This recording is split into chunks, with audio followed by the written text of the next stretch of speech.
Hello, and you are very welcome to this virtual lesson on sustainability and ethical consumer behaviour. This is the first in a series lesson on this topic. Prior to learning this, we would have looked at the idea of consumer rights responsibilities and consumer agencies or agencies that help consumers if any issues they might have. This directly relates to learning outcome 1.9 on the Junior Cycle Business Specification. So, the whole purpose of this chapter is really to get you thinking about what type of consumer you are and how the goods you choose to buy, what effect they can have, or what's the outcome that will have on people around the world. Different things like when you're buying something, well, who actually made those goods? How much are they getting paid for making those goods? Is it really right or fair that they're earning less than $1 a day? Or that possibly the people involved in making it are child labour? Or maybe it's horrifically bad from the environment?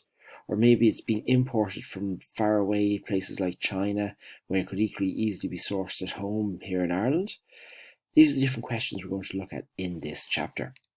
So, what we're going to do today, we are going to learn about what type of consumer you are. So we're going to be asking lots of different questions that's going to make you think about, well, what are your consumer habits when you're buying stuff? What do you really end up doing or thinking when you're buying stuff?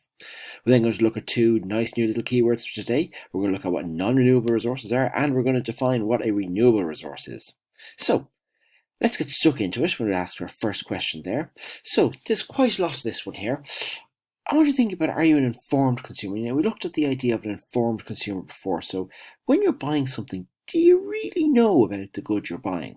Or is there a reason why you're buying it? Like, what is making you buy this product over, say, a rival or competitor? Are you a responsible consumer? Are you an ethical consumer? Ethical, as in what ethics do you have regarding the product? Do you care where it came from? Do you care whether it came from a sweatshop in a developing country? Or do you care if whether it's supporting local jobs in your local town or in your own country? Or does that matter to you? Or maybe even you're a green consumer.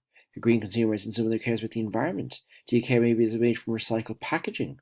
Or is the packaging even recyclable, or is the product, does it have to go to landfill after it's being used? Is it a disposable product or a reusable product, like say it's a plastic straw that has to be disposed of and is bad for the environment?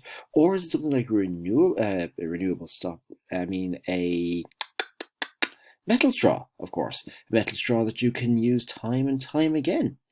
So what do each of those things involve, and do they apply to you? Take a moment now to pause the video and think about this before moving on to the next slide. Now I want you to think about what do you think about before you buy a product? What are the factors that influence you? Is it how the price, or do you want to buy a high expensive product, or you want to buy something that's cheap?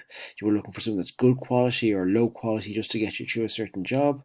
The functionality, what it can or can't do? Or is it just something that the products are new, they're hip and trendy, and they're popular with all your friends, and everyone has one, so you absolutely have to have one as well? Have a moment, pause the video for a second and have a think about that for a second. Now what I want you to think about is what goes into making the product. So you have your product there in front of you. If you just look around the room around you where you're now and think of all the products that you have there, how was it made? What materials were used? What resources were used to make it? Remember we learned about resources at the start of the year? Have we used many of our own natural resources to make it? Is it manufactured? Is it stuff that's made from recycled materials or non-recycled materials? Is it stuff made from the earth that we can't renew again? So was there like oil used in the production of it, or was it made from renewable sources? Have a think about that there for a second and pause the video, and then when you're ready, move on and press play. Next, I want you to think about the environment. So, when you are finished with the product, is the product able to be recycled, or does it have to end up in landfill? Have a think, pause the video, and when you're ready, press play again. Next thing I want you to think about is where the product comes from. Who's involved? Are there many people involved in making it and delivering it to you? So, for example, you can see here in the photo down here, you can see yourself, this is an example of a factory in Asia, and you can see yourself there's a lot of people working on the good. So a lot of manual labour, so there's not many machines involved there. But how much are they really getting paid? Are they getting paid a fair wage to make the product that you bought? Some of these people might be earning less than $1 a day, but you could be buying this product for, say, 20, 30 euro for that t-shirt. Also, think of the planet. Where is this product coming from? We're up here in Ireland. Is the product coming from all the way down here in South America, for example? Or over the other side of the globe in China? And how much does it cost to transport those goods either by air or sea, and how bad and what effect that's having for the environment? Have a pause and think about that there for a second. And then when you're ready, press play and we'll keep on going.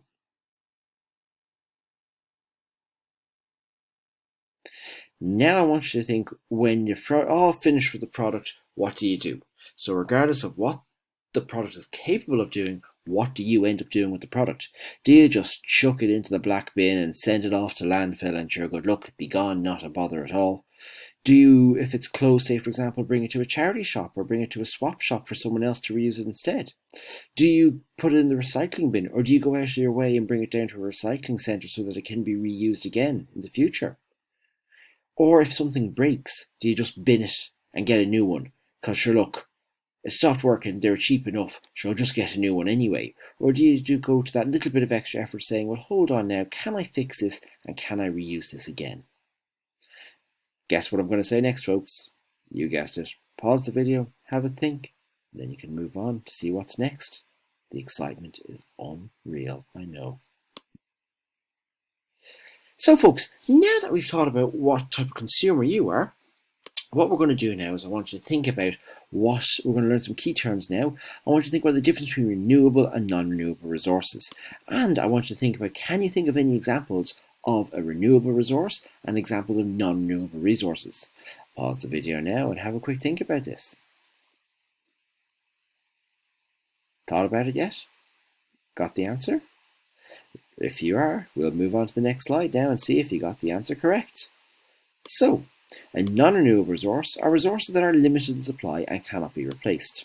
For example, coal, gas, oil, and natural gas. So, basically, these are products that are part of the earth, we're limited in supply, and that we don't have a huge amount of it. So once we use it all, that's it. It's gone. Adios. No more. Okay? So basically, we need to think about the best way of using it. Generally, some of these products can be bad for the environment as well. So, for example, the use of oil, say, for example, use oil in petrol or diesel cars or in airplane fuel, that can be quite damaging to the environment as well. Are there alternatives we can use instead, possibly?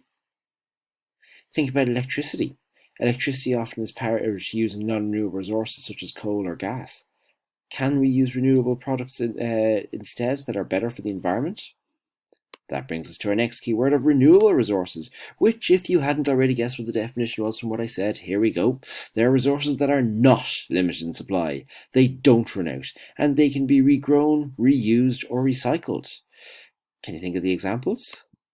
Well, hey, wind, sunlight, trees, soils.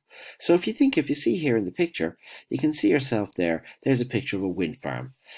Wind farms are used basically to harvest the wind that is blowing all around, as we see here in Ireland. Sure, it's blustery windy outside in Ireland right now, and if it's not when you're watching the video, let's face it, chances are probably is fairly highly likely. So from that wind we can generate electricity, which is clean and safe to use, and it's good for the environment. We can use the sunlight with solar panels, as is shown in this lovely sunny picture. This is a video, that's a picture, well done me. This lovely picture here where the sunlight, it obviously isn't taken in Ireland anyway because the sun in Ireland doesn't exist, where the solar panel is catching the sun and converting it to lovely electricity. So there's your two keywords for today, non-renewable resources and renewable resources. That, folks, brings us to the end of our lesson today. So what we've done so far, we thought about the types of consumer you are. We looked at non-renewable resources, what a definition of it, and a definition of renewable resources. Looking forward to seeing you back next time, folks, for your next lesson. Goodbye.